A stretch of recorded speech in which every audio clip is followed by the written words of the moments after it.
Well, some podcasts are great. I really dig the news they share. But I can't wait to get back to the place with the greatest heavy metal news and the greatest hair. I wish they all could be Jive Talkin with Shane.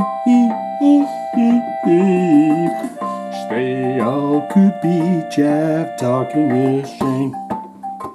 Ooh, yeah. What's going on, everybody? Welcome back to Jive Talkin with Shane Diablo. That's right here, right now. The news.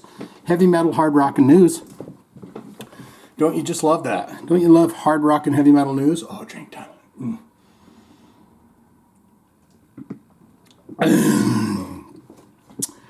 Episode 45. First out of the gate, I apologize. My apologies to Mike Buchanan. I forgot his jokes again. We're abolishing the end of the comments, putting Mike Buchanan there. When he pops up because I forgot him twice now. That's a sign that you don't do those kinds of things anymore. So we want the jokes. We want Mike Buchanan to come in, but for some reason, when I bypass him and then I go back, I never go back. So if he's there this time around, I believe he is. We're just going to go for it, okay? We're just going to do these things. I'm trying to get all the comments in that I possibly can, but welcome back, episode 45. Look at this. Ozzy Osbourne says David Lee Roth has lost a couple of nuts and bolts. He's like somewhere else. My God, Ozzy Osbourne? He's noticing this? He's noticing that he's saying, Ozzy Osbourne, the Prince of Darkness, is saying that that David Lee Roth has lost a couple of nuts and bolts. Let's see what he's got to say. In a new interview with Revolver, Ozzy Osbourne recalls when Van Halen opened for Black Sabbath in 1978 on the European leg of the latter band's Never Say Die tour. Don't you ever, never say die. Eddie Van Halen was such a great guy. They came to our local pub and it was a good fun, recalled Ozzy. But David Lee Roth, he's lost a couple of nuts and bolts. When you meet him, it's like, what's wrong with him? He's like somewhere else, you know. Ozzy also discussed the supposed crosstown rivalry Randy Rhoads. Oh, they're going to get into this. The first guitarist Osbourne worked with after Black Sabbath had with Eddie Van Halen. They were arch enemies. So Ozzy's even saying it. Randy didn't have a lot to say about Eddie. They were very, very similar guitar players. Eddie took the tapping thing to another level. Randy could do that, but he liked people like Leslie West. It amazes me that you get Eddie and you get Randy and you go, no one's ever gonna top that. But there's a new thing round every corner. That's true, Ozzy. Rhodes' pre-Ozzy band, Quiet Riot, had been gigging on the Sunset Strip in West Hollywood, California at the same time as Van Halen, although both Rhodes and Van Halen later became some of the most influential guitarists of the 20th century, playing with similar flair and incorporating finger tapping into their fleeting finger solos. Fleet finger. Is that what you call that? That's fleet fingers. Eddie found commercial success before Rhodes, due in part to the fact that he died? No. The Van Halen landed a record deal years before Quiet Riot did. The rival, okay, why are they talking about that instead of, was that just it on, I thought he was going to go on about him losing nuts and bolts. The rivalry between Rhodes and Van Halen was explored in the documentary Rhodes Reflection of a Guitar Icon, which was released this past May. The film contains archive audio of Van Halen discussing Rhodes, saying he was one guitarist who was honest anyway, because he said everything he did he learned from me. He was good, Van Halen continued, but I don't really think he did anything that I haven't done. And there ain't nothing wrong with it. I've copied some other people, you know. I guess that's it. Ozzy's just say that he's lost some nuts and bolts. Calling kettle black, right? I think they both lost some nuts and bolts over the years. Here's an interesting nug that I found, and it's a Metallica planned on firing Lars Ulrich in 1986. I have no idea why Scott Ian is in this photo, but perhaps they will tell us. I guess Scott Ian's going to confirm Anthrax that they were going to do this. Anthrax's Scott Ian has confirmed long-running rumors that Metallica planned to fire Lars Ulrich back in the mid-'80s, but believes that James Hetfield, Kirk Hammett, and Cliff Burton would have changed their minds before dismissing their Danish-born drummer. The story of Metallica's alleged dissatisfaction with Ulrich gained credence back in 2009 when former Metallica guitarist and current Megadeth frontman Dave Mustaine revealed to Rolling Stone magazine that he was told by Scott Ian, that on the last Metallica tour, Cliff Burton was on before the bass player died. Metallica was planning on kicking Ulrich out at the trek's end. So on the tour where Cliff Burton died, they had bigger beans to fry, right? They had bigger fish and scallops to fry there because Cliff Burton passed away, but they were planning to kick him out at the trek's end. Mustaine said, "That's what Scott told me." That's Scott Ian. He said that when Metallica got home, that James, Cliff, and Kirk were going to fire Lars. Wow. For his part, Ian never denied telling Mustaine about Metallica's alleged plans to replace Ulrich and has gone on to recount the story in his autobiography, I'm the Man. I'm the Man, the story of that guy from Anthrax, which was released October 14th via Da Capo Press. Speaking to Sid Black of 94.3 KILO radio station in Colorado Springs, Scott Ian says about the incident, hear audio below. Do we want to hear the audio below, or do we want to, now let's just read it. Should we just read it? Guys, you want to just read it? But yeah, man, the story that they made a plan that they were going to make a change and get a new drummer. We were all kind of blown away by that. But because it was the four of them, it was like, wow, really? And they were like, yeah, when we finish this tour, we're going to find a new drummer. What could I do? Just a guy who was friends with all of them. You feel the bummer for Lars. That sucks. At the same time, you hope that your friends can continue on and do what they want to do with themselves. Obviously, history turned out differently for Metallica, and they went on to become arguably one of the biggest, it's not arguable, one of the biggest bands on the planet. It's not arguable. They're the biggest heavy metal band in the world. I mean, is that something we can argue about? So I'm just glad it all, ... Obviously, it all worked out for my friends. It was a horrible tragedy what happened to Cliff. Was killed in the bus accident. He added, all I could say about the whole thing was we were a bunch of kids, man. We were a bunch of kids that met very early on in our career, and a couple of years later, we were out together in Europe on tour. We were all in our early 20s. We were sucking and fucking, having a good time, and just really celebrating life and the fact that things were actually happening for our bands. And there was a bus accident, and it really put things in proper place after that. The priorities quickly fell into place. It was just the thing I still can't really wrap my head around. Despite the fact that Hetfield, Hammett, and Burton appeared determined to get a new drummer, Ian says that I honestly think it wouldn't have happened. Because believe me, I've thought about it quite a bit over the years. I honestly think that the tour would have finished, and I think cooler heads would have prevailed, maybe. And I don't think the change would have taken place. That's what I believe. Now, the only thing I will say to that is what I'm learning more and more is that, like on And Justice for All, and now I'm hearing Master of Puppets too, they had to do so much snipping and pasting of Lars's drums.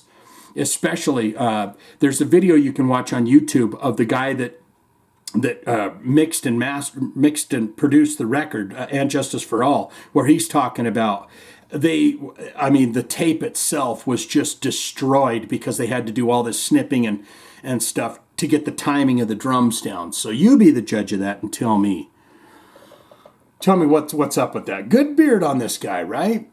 This guy, he's right in the midst of all the heavy metal goings-ons, it seems to me, old Scott Ian. and he's got, he's married to Meatloaf's daughter and all that stuff. This kind of shocked me a little bit. Joey Ramone, hey, oh, let's go, hey, oh. Joey Ramone's music catalog sold for $10 million. That's it? I Want to Be Sedated. Sheila's a punk rocker. I Want to Be Sedated. Rock and Roll High School. All of that stuff. $10 million? Or is it just the Joey Ramone stuff? The only way we know for sure is if we read this. So let's do it. The estate of Joey Ramone has sold a stake of the punk legend's music publishing rights for $10 million, according to the Wall Street Journal. Exact terms of the deal were not disclosed, but include non-exclusive rights to license the Ramones frontman's name and likeness, as well as income for songs across the band's repertoire of music. I'm happy to welcome Primary Wave as partner in my brother's interest in... I'm sure his brother's happy about it. Mitchell Hyman. I'm happy to welcome Primary Wave as partner in my brother's interest in Ramones. Joey Ramone's brother, Mitch Hyman, a.k.a. Mickey Lee, said in a statement, I'm thoroughly convinced of their eagerness to perpetuate his legacy and their sincerity about doing it in a way that will never compromise his credibility. I very much am looking forward to all the money that I'm going to get from... No, I'm very much looking forward to working with them. Joey Ramone was a total original. His songwriting style and voice are all undeniable. I agree with 100%. Unique and immediate recognizable still to this day. Lexi Todd, VP, Business Affairs and Legal at Primary Wave Music, said in a statement. A counterculture icon, a counterculture icon. Okay, do you read that? 10 million, what are they going to do? Put it in commercials? Prime mover of punk rock. Ramones demonstrated firsthand the power of music and influence culture and built a foundation that has influenced decades of musicians. The battle rages on. Who created punk rock? A lot of people say the Ramones. A lot of people, Marky Ramone will fight the little fella there, the little redhead fella from Sex Pistols every day of the week over this. Who was the first punk rockers? I guess you could probably, more apt would probably be the first successful punk rockers, right? Because there's plenty of bands that were probably doing it. God, I can't remember what his name was. Eddie. TV trash. I can't remember. Get in the comments and try and help me with my punk rockage. The acquisition was part of a larger $2 billion partnership between independent publisher Primary Wave Music and investment company Brookfield Asset Management. Ramone wrote some of the Ramones' most famous songs, including Sheena is a punk rocker, Sheena is... Did I say Sheila the first time? And Be on the Bat, Be on the Bat, Be on the Bat with a baseball bat, oh yeah, oh yeah. He released one solo album after the band broke up in 1996. On April 15, 2001, Joey died in New York City Presbyterian Hospital due to complications from lymphoma, a form of cancer he had been battling for more than 6 years. He was 49 years old. Rest in peace. Boy, he was something else, man. A good-spirited dude. There's a great band called The Independents, and you should go listen to their stuff. They're a really good band. Joey Ramone knew that they were a great band and managed them for some time. So if you get a chance, go check out a band called The Independents. And tell them Shane sent you. Evil P and Willie over there. They're tour monsters. I just love this story here. If you haven't seen that Anvil documentary, you absolutely need to see it because it is... it starts out where he's Lips is literally putting a van full of food, like for senior citizens, in a van that he's going to drive around and ship off or whatever. And Anvil is Canadian metal band that everyone was influenced by. Even Lars Ulrich Metallica will tell you they were influenced by Anvil. So you got to see that documentary. But I love this. Anvil documentary made it possible for Lips and Rob Reiner to quit their day jobs.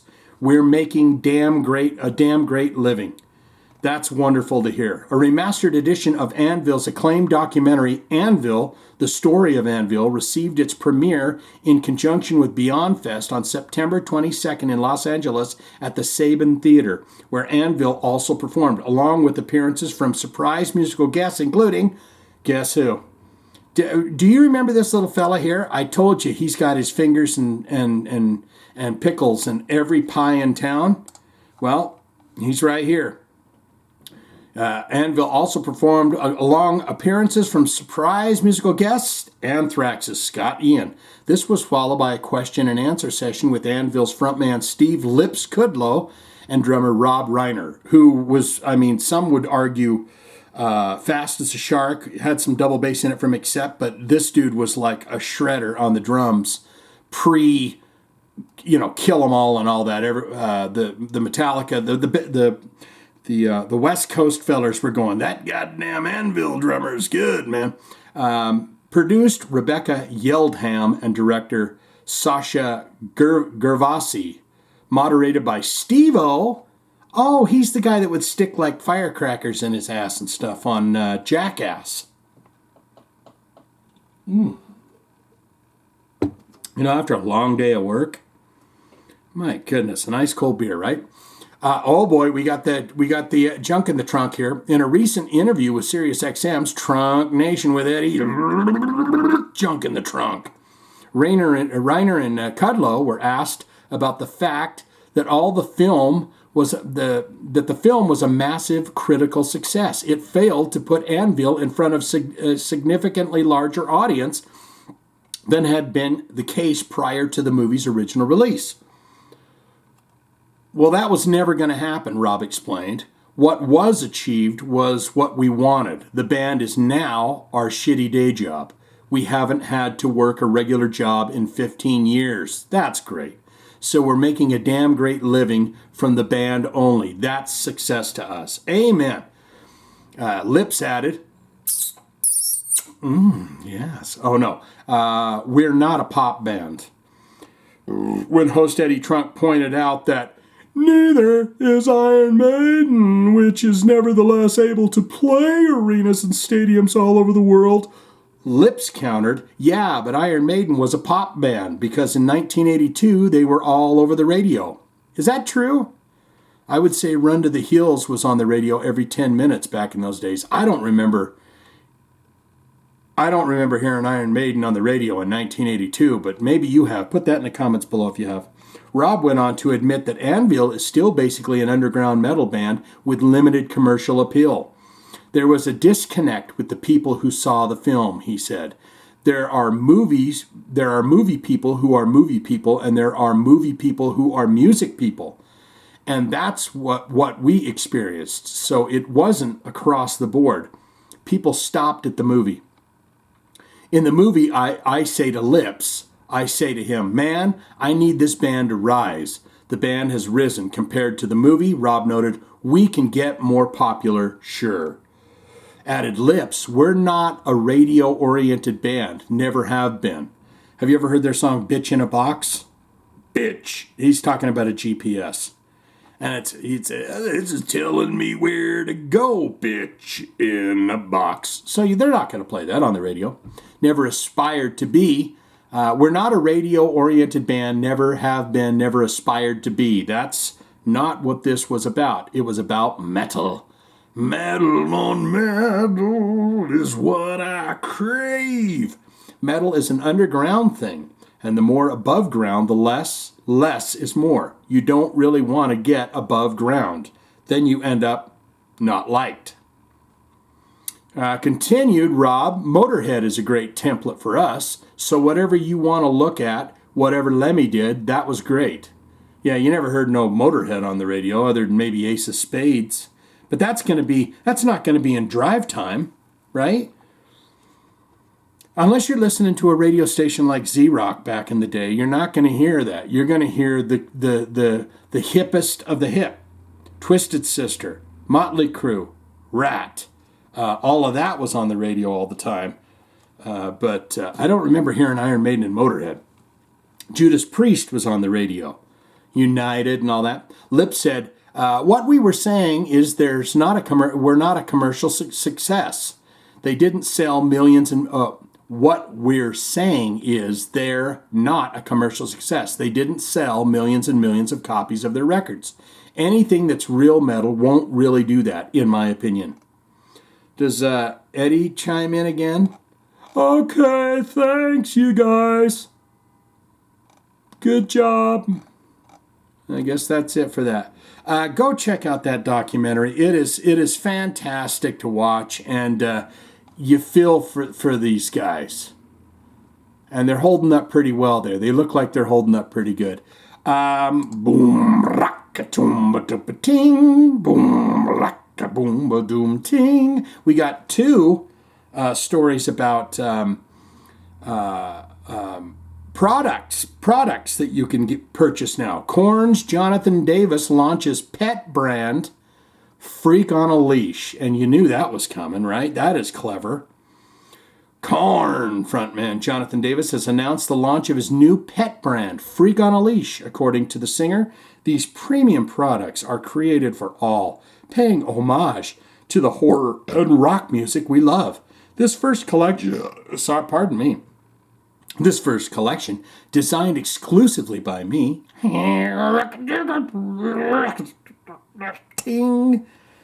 contains all custom products made with high quality gunmetal hardware. What are you selling? I thought he was selling like food. He's selling leashes. I mean, I guess that would make sense, right? Freak on a leash. High quality gunmetal hardware, leather, nylon, and plushies that will set your pet apart from the pack. Freak on a Leash has partnered exclusively with festival promoter Danny Wimmer Presents, a non-profit animal rescue organization, Take Me Home Tonight, to announce the brand and give you a sneak peek and the chance to have it before anyone else. Oh, really? Merchandise will be available only at the Take Me Home tent on Saturday, October 8th at the Aftershock Festival in Sacramento, California. Are you going to that? Are you going to get yourself a leash from Jonathan Korn's? I'm feeling like a freak on a leash. That's my favorite Korn song. I'm feeling like a freak on a leash. Merch will receive wristband. Okay, let's read this part. Sacramento, California. The first 100 fans attending the festival to purchase Freak on a Leash merch will receive a wristband to meet Mr. Jonathan Davis in person from 3 p.m. to 5 p.m. A portion of proceeds. 100 people, and in 2 hour span of time, you're going to get through all 100. I don't think so, Jonathan. You're stretching yourself too thin there. A portion of proceeds sold at the festival, as well as the web store launch, will be donated to Take Me Home. The official worldwide launch date is October 28th. Visit freakonaleash.com to sign up now for inside information on the products and release time, as well as a chance to win the new collection. Korn's latest album, Requiem, was released in February via Loma Vista Records. That's also the record label that does Ghost. The band celebrated the LP's arrival with a special record release event at the Hollywood United Methodist Church in Los Angeles, California. They let those freaks in there, those freaks on a leash, they let Korn in there to play a concert. Hollywood United Methodist Church. They must be in league with the devil. Requiem, which was produced by Chris Collier and Korn, entered Billboard Hard Rock Album Chart at number 1. The band sold 23,000 copy equivalent album units in February, 4 through 10 tracking week.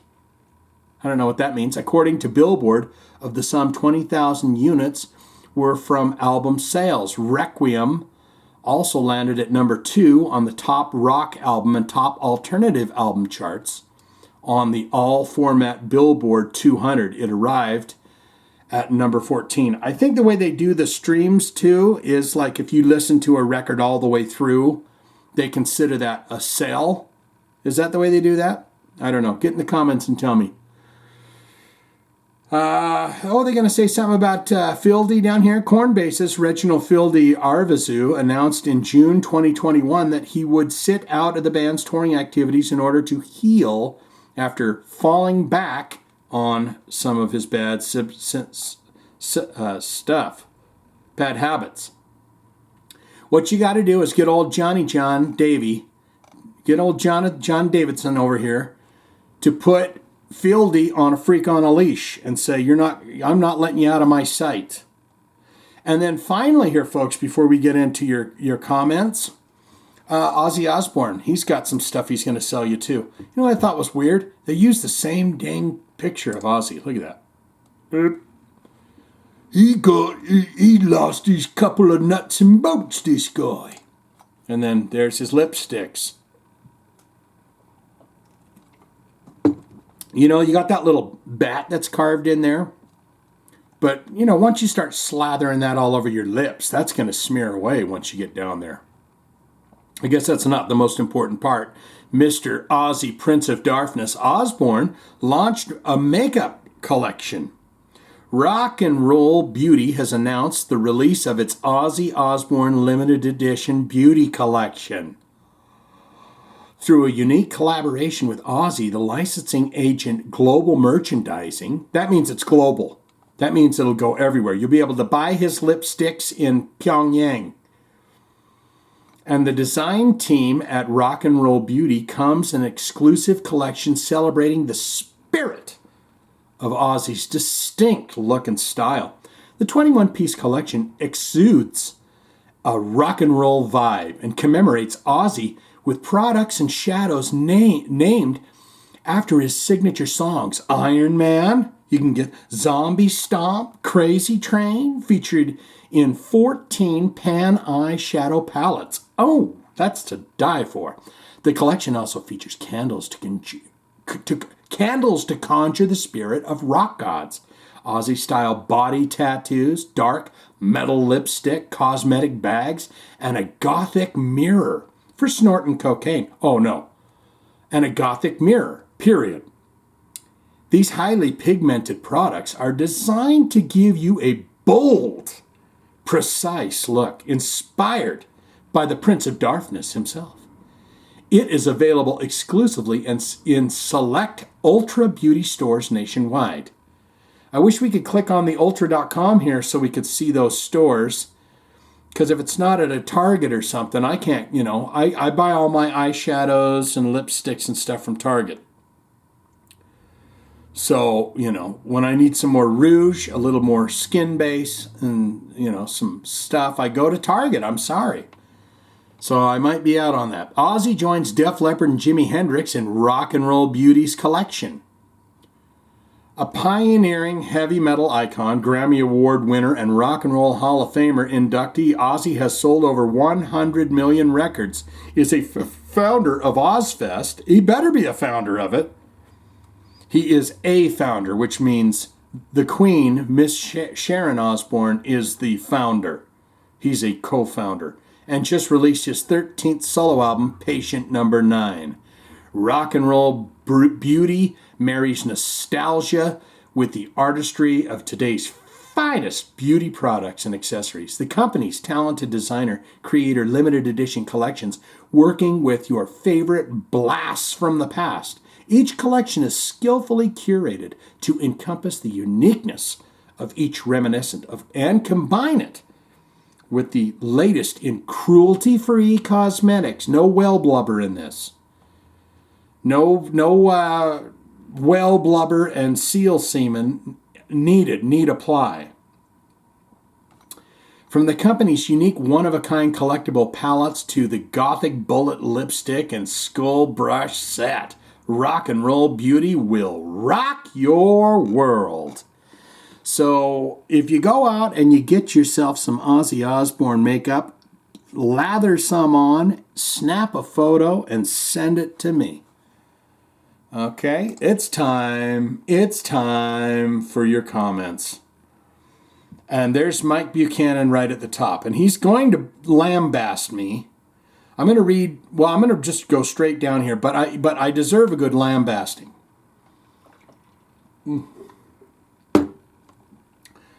Oh, what's he saying here? Today, Mike Buchanan here. Today, October 5th is my 26th anniversary. Wow, truly blessed to be married to my best friend. After 26 years, you have to say that. I mean, that's where you got to be, as best friends. You got to get past all the bullshit and everything else, but the bottom line, got to be best friends.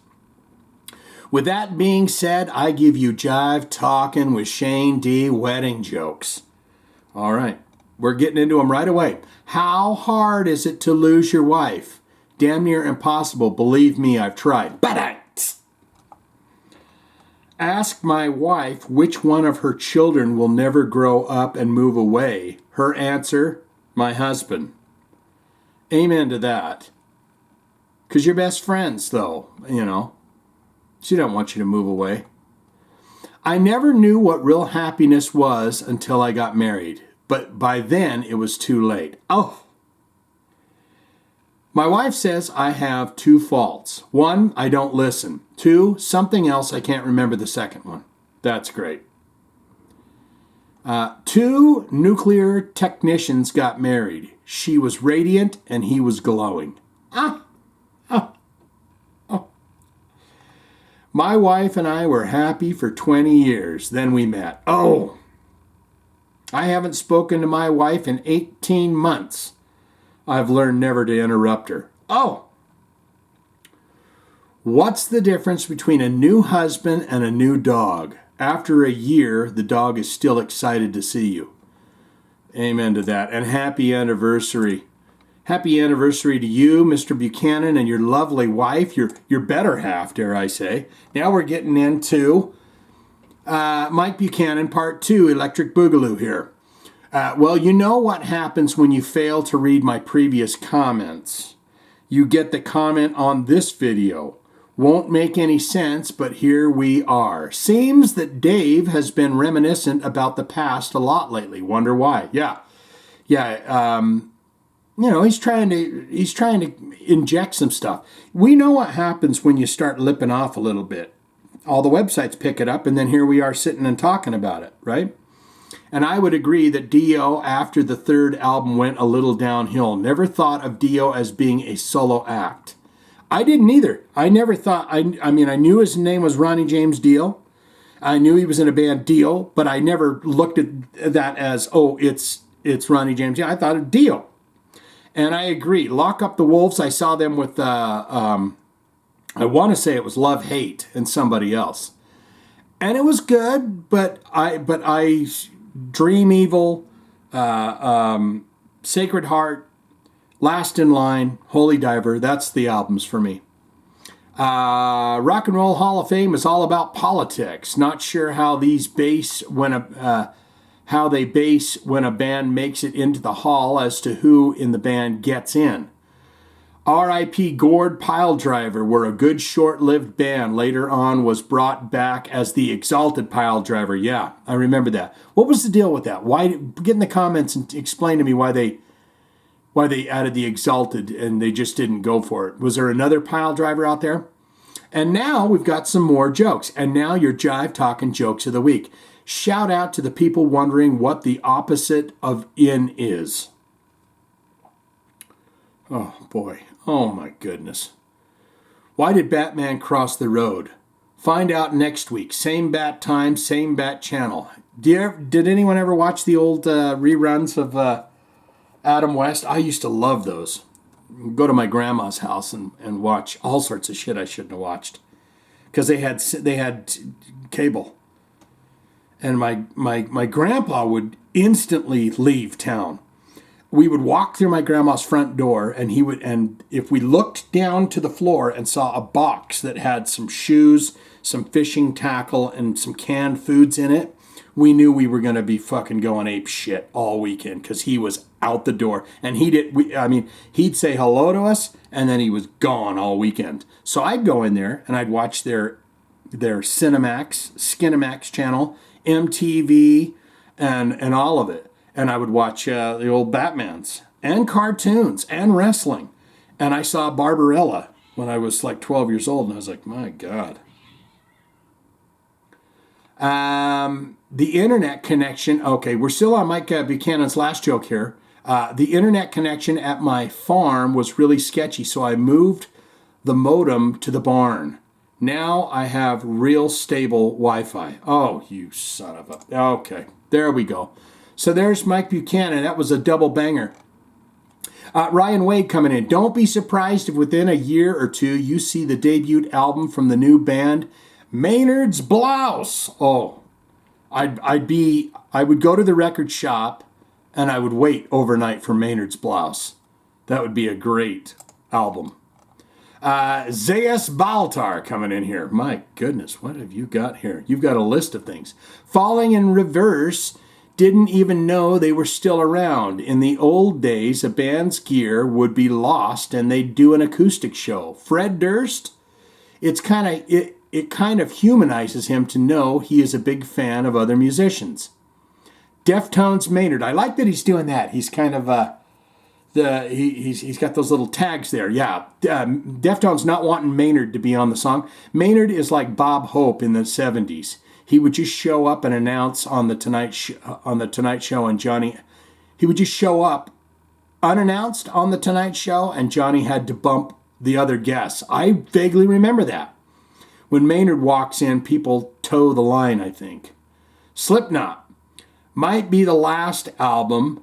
Most bands always hype their own albums and say stuff like, "This is the best thing we've ever done," but Jim Root was basically saying it was a shambles. I feel bad for the fans if this is it. I don't think that it's it. I think that, well, it could be. Jim Root might have said, "You guys really shit the bed on this one. I'm out of here." A list of the most well-known thrash singers in order of how I feel about their voice. Position on the list is not necessarily my opinion of the band's catalog. Okay, so you're talking best voice, but not necessarily best catalog. So you can't say you got number one, Joey Belladonna, best of the bunch without a doubt, but you're not technically saying that their catalog is better than the rest of these bands. Chuck Billy in second slot, sounds like Hetfield, only so much better. Number 3 slot, Hetfield, still sounds pretty good. Oh yeah, Millie. I love Creator. Millie Petrosa in the 4th slot. Creator is still delivering the goods. I believe that 100%. My God. I don't think Creator can do bad music, really. Tom Araya probably was a good idea to retire, but it's Slayer. They deserve the cred. Yeah, Tom Araya. His onstage persona, he just came across like an angry dude on stage, and he just kind of look around and maybe, mumble something to the fans or whatever when they were playing. But he wasn't a big talker, but he was more of a kind of just scream it into the mic and stuff. Number 6, Mark, I can never say his name. Asigueda, Death Angel, love his voice. Shimmer, Destruction, yes. Blitz, yeah. See, I'm surprised that you put him in there because a lot of people are not fans of Bobby Blitz's voice, but I love it. I would put it probably somewhere in the top 2, 3, 4. Dave Mustaine, his voice has held the band back. Really? I think I like the early Dave Mustaine. It's weird because he got really high. He's really high pitchy on the first record, and then he kind of mellows it down for Peace Sells and So Far So Good So What. But then when he got back to that, "Hello me, meet the real me," But I liked the rawness and of the first record. His voice is held back, and in the 10 slot you got Steve Souza, Zetro. I still count Exodus as one of my favorite bands, but Sousa's vocals are really bad. Luckily, the music is what's important with that band. Rob Dukes was far worse, though. I didn't listen to much of the Rob Dukes stuff, but I loved his scritchy, scratchy vocal. Pleasures of the Flesh, Fabulous Disaster, those two records right there. I saw them on the Fabulous Disaster tour. And we met all of Exodus, all of Anthrax, and the Halloween guys opened the tour. They weren't I don't know that they spoke a lot of English, so they weren't out there. But we were, Steve Sousa came out with a joint and a beer in his hands and said, "We're going to the World Series." There was a bunch of kids waiting around to get their autographs, and he just came out and he's like, "We're going to the World Series, man." And I don't know who he was rooting for. There's your hearts, my friend. Michael Dickerson. All right. This is new blood in here. Yes, most bands, I believe, use laptops for backing tracks and a lot of other things for their shows. Seems like they would have backup. It would have a backup in case that one laptop went down, was lost or stolen. I hate they had to cancel, but shit happens sometimes. Fans should be just a little bit more forgiving, in my opinion. It's not the end of the world, folks. Falling in Reverse will be touring for many years to come, and y'all can catch them the next time they roll through. Yeah, it's a very good point. The only thing that I would say is when you have to completely cancel a show over a laptop, you might want, especially after he was going on about, I got 3 great guitar players, a good drummer, wonderful singer. You should be able to figure something out for that. Like, guys, we're just going to wing it like a good old school punk band, or, thrash band. We're just going to get up there and bang it out and see what we can do. Good job there. John's Life. Let's see. My God, John, you got some stuff here to say. And that right there is proof how tragic modern day metal is. Most of it isn't metal, to be honest. And no, you don't need a laptop. You don't rely on laptops. Far too many fake fucking bands, metal bands, are around these days, and idiotic fans are just okay with them being spoon-fed generic, cliche, boring, samey, fake shit. I'm personally beyond sick of it. Thank God for actual good, true metal bands that actually know how to play their instruments and sing, etc. So even if they do need a laptop for backing, synths, or whatever, they can still perform. Yeah, I agree with that. That is how all bands should be. Tragic. All those kind of bands, I don't know what these are. Falling in Reverse, Bring Me the Horizon. Hey, am I right about that? AA, what's AA? ETF, what's that? SB? AA, what is that? Alcoholics Anonymous. I don't know what these other ones are. SB, AA, ETF, and SB are fucking trash anyways, to be fair. I think TBF is fair. They're wanting to be radio pop rock, but not fully committing for the fear of possibly losing money. Apologies for the raging, but this really gets under my skin with how music is nowadays. People getting together, playing instruments, and making music, keep it real, shouldn't be seen as weird and rare like the majority of younger fans do. They should be how all bands are. That should be how all bands are. Call me old-fashioned, I guess. It is a new world we're living in. But I do think that if you get too far away from the rockin' and the rollin', and this can only be said for heavy metal, right? Hard rock and heavy metal, because if you're in a pop band, you're up there doing the backing tracks anyways. Beyonce and all that. She might have a band with her, but they got all that. Hip hop, forget about it. You got a DJ that's literally either going but hitting buttons on a laptop and stuff, right? And the dude just walks out. You got a DJ and a dude that's going to rap, and everyone seems to be okay with it. But metal, it's like prove your worth, right? Yeah, okay, Adam Levine, like he knows anything for generic radio pop tunes. He is dead wrong. I've never not seen gorgeous metal chicks at gigs, out and about, etc. Coming from the same scumbag who is a giant cheater. Is he a cheater? I will tell you a story about David Lee Roth. It was the David Lee Roth Skyscraper Tour. Poison opened up on the Open Up and Say Ah album. And the entire arena, and I'm not kidding you, there was these two girls, and they were absolutely drop dead gorgeous. And they were walking on the upper rim, the lower bowl of the arena. And the entire, I'm not kidding you when I say this, the entire arena turned and started applauding them as they were walking by. And they got all kind of shy and stuff, but they were absolutely drop dead gorgeous. The entire arena turned, looked at them, and was cheering for them. They got backstage passes that night, I guarantee you of that. The new Slipknot album to me is absolutely awful. I haven't listened to any of it yet. I haven't liked their last two releases now personally. You didn't like the We Are What We Eat? I don't connect with at all anymore, and that's fine. We all grow up, grow apart, get new tastes, etc. I will just love the 1999 to 2014 era Slipknot. Great video, as always. You're awesome, man. And by God, John's Life, you're getting a heart and a thumb for that one. Because compliments will get you everywhere. Bobby Lockhart coming in here. I like them. I like the Them song dude wrote. Huh? Great episode, brother. Hey, thank you. There's your heart. Sexy time in the back seat. Yeah. Eat your Chino Marino and Maynard.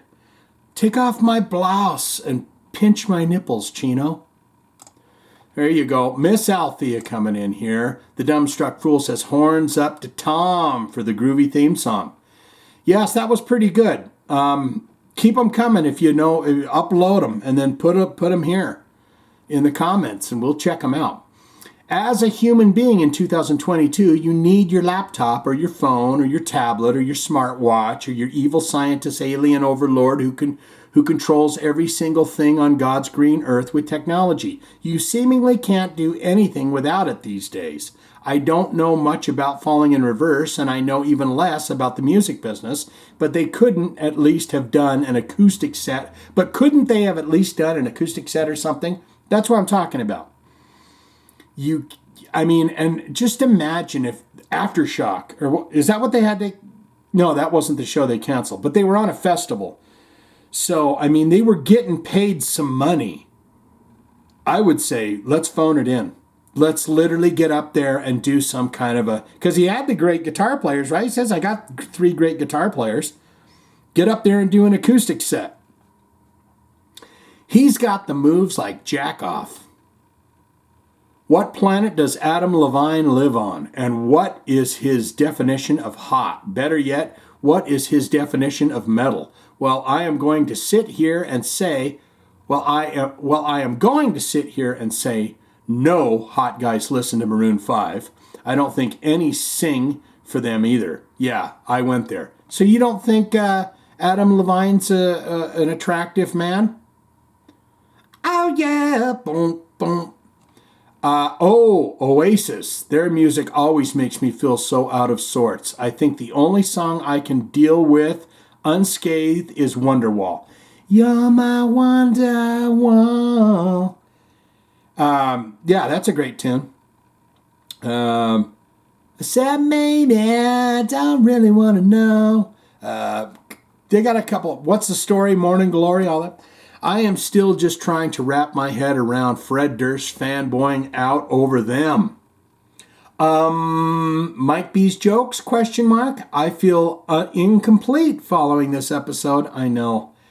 And as soon as I finished, I went, son of a bitch, I missed it. Kelly 30 STM, welcome. Falling in Reverse is amazing live. All bands use laptops at their shows for many different parts of the show. Yeah.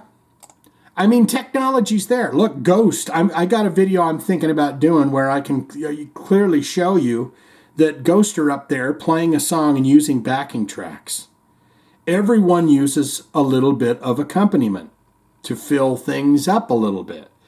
But the problem is when you literally have to cancel an entire performance because you do not have that laptop. What if you get all set up one time to play a gig and someone dumps a beer on the laptop and it shorts out? Do you literally just go, sorry, we're leaving? You know, Michael just dumped the beer on the laptop and it blew up, guys, we're leaving. You know, you got to be able to figure something out. And who knows, maybe Falling in Reverse will start doing that. They'll go, guys, we got to have ourselves a live set in case something like this goes. I know it's too late in the game, but we should start doing that. Even though we've been together for a while now, we probably should have had a backup plan. Mike Stelzer here. I once had a dream I was in a mall. The middle of the common walkway was a sprawling miniature golf course. As I was walking, I literally bumped into Les Claypool. I say, baby, do you want to lay down with me? I say, Mike, do you want to lay down by my side? Mike, do you want to lay down with me? I went to shake his hand, and it was a huge black monkey hand. Jesus. Like a gorilla? When I shook his hand, it smashed in my grip like wet clay. Oh my God, man, you were on some of that peyote. And when I looked back up, he had a crazy half monkey face. Crazy you made me remember that. I mean, damn, that's getting a thumb. That's a crazy thing. You're like looking down at the creepy gorilla hand that's smashing in your hands like wet clay. And you're like, what the fuck? And then you look up and he's got half a monkey face. And you say, get your hands off me, you damn dirty ape. All right, and Dr. Funkenstein to finish this sucker off, okay? You know, my mother used to do when we were getting ready to leave the house, off, off, off, off, off. She'd go around every, you know, the lights are off, the stove is off, the toaster's off, the off, off, off. So now I need to do a checklist. Did we get Mike Buchanan? Mike. Okay, there we go. Dr. Funkenstein here. Falling in Reverse is a track fest live. All the bands I like all play live. I can listen to CDs at home. Stand up for real rock bands. The only females at a Maroon 5 show are 14-year-old girls and their moms. Oh, yeah. Well, I'm at the age now where, you know, you want to date a yoga mom. You're like, I'm going to be your new dad. Priscilla, I'm your new father. But I have a father. He's dead to you. All right, so that is it, everybody. Yes, indeed. Yes, indeed. Thank you so much. Have I clapped enough? Let's see. Let's just go for it. I mean, that's where I'm at right now. I just want to go for it.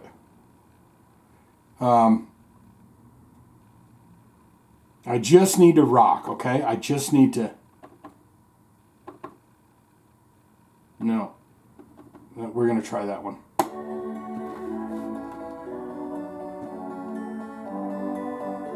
Oh.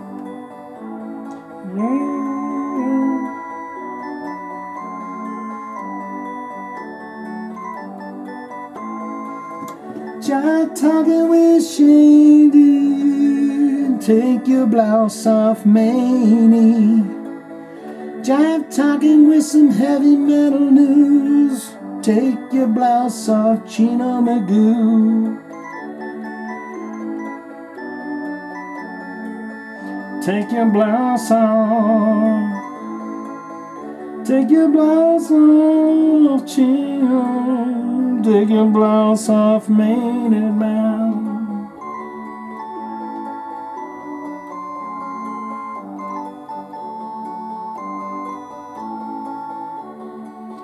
Jive Talkin with Shane. Jive Talkin with Shane will infect your brain.